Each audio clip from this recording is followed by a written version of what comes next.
This is the Sirui Vision Prime 1. Check out what they give you for less than the price of a single cinema lens from a lot of the competitors. You get a 24mm T1.4, a 35 T1.4, and a 50 T1.4. You don't have to ask. Is it for Sony? Is it for Canon? Is it for Nikon? Is it for Lumix? It's all of those. It comes with individual mounts that you can swap out with an included screwdriver so you can change your camera gear and keep the same lenses. As a filmmaker, that can be really important because you might be asked to work with a Lumix crew, or you might be asked to work with a Canon crew. You can accommodate those by renting a body, changing the mount, and using these same lenses. And that can reduce a lot of your professional costs because you don't have to also rent the lenses. If you do want to buy these, you can get a 5% discount by following our link here and then using the coupon code Northrup. I don't get a piece of that. That just is a discount just for you. We have all the cinema features that you might need. We have huge grips here for the focus and the aperture that connect seamlessly to your follow focus systems. There's a 72mm ring on the front for matte boxes for your filter systems, or you can do screw in 67mm filters. The focus and aperture rings are all in the same place. They're all the same size and weight, and that means if you're working on a gimbal, you can swap lenses without having to rebalance anything, and that means the whole job gets done a little bit quicker. With that said, they are a little bit bigger than the lenses you might get from, say, Sony. Look side by side at the 24mm lenses and you can see the Sony is significantly smaller. But if you were to swap the Sonys for the 50mm, the gimbal would become unbalanced. That's one of the benefits of having a matched set. They all have some weatherproofing. You can see a little rubber gasket there that should keep the rain out if you get stuck in the weather. Having a matched set of cinema lenses is really important, whereas it's not so important in photography. Like a stills photographer can just go change their lens anytime.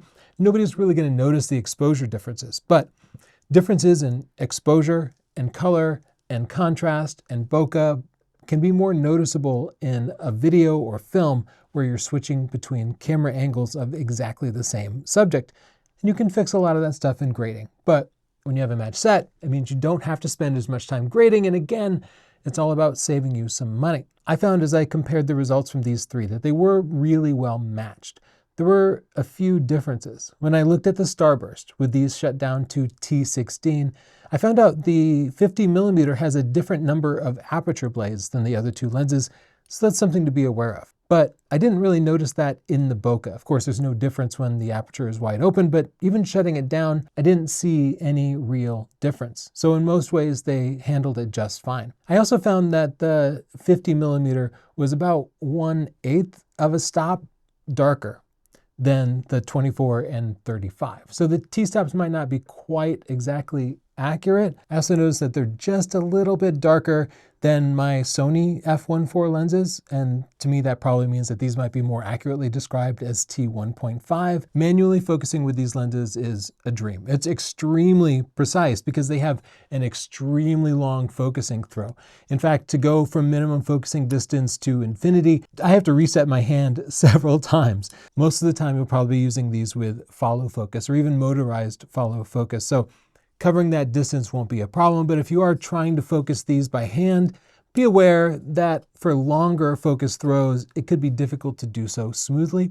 Fortunately, in the real world, I found that I was able to do all of my focus throws with a single movement without having to reset my hand because you aren't generally focusing from a flower up close to the stars. The focus and aperture rings are so smooth with just the right amount of resistance. I never found myself moving the camera when changing them.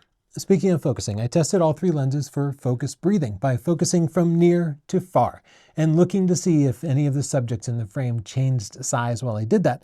The 24 and 35, there was no noticeable focus breathing. The 50mm had just the tiniest amount, but again, I wouldn't think it would be a problem.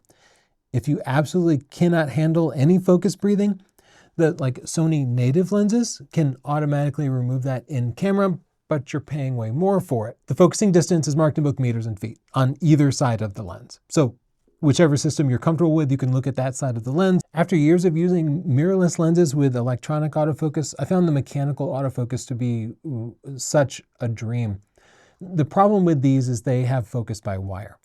And so if I manually focus on a subject and then the camera goes to sleep because I step away from it for a couple of minutes, then it resets the focus and I have to manually refocus. These are mechanical. There's nothing the camera can do to change the focusing distance. It's only operated like this. But because they have no electronic connection to the camera, they can't communicate things like the current focusing distance or the aperture. So you can't see the t-stop or the focusing distance on the back of the camera. You can't do that here. You have to actually look at the markings on the lens, but they are big and huge and available on both sides, so that's not a problem. These lenses excelled in every technical way. The 50mm I found to be not quite as sharp as Sony's 50 f1.2 shut down to f1.4, but that's a very big and expensive lens. And I think these are plenty sharp enough even for the 8K work that we were doing. None of these lenses had significant distortion or pin cushioning, though I did see just a little bit on the wider angle lenses, the 24 and the 35. It's not something I would be concerned about. So if you're in the market for cinema lenses, I think the Sirui VP-1 is an incredible deal, especially when you can get a set of 3 for less than the price of a single cinema lens from competitors like Sigma or Canon. You probably don't have to waste your money on super expensive cinema lenses. Buy these instead of renting all the time, and I think it can work out to be a great investment for you.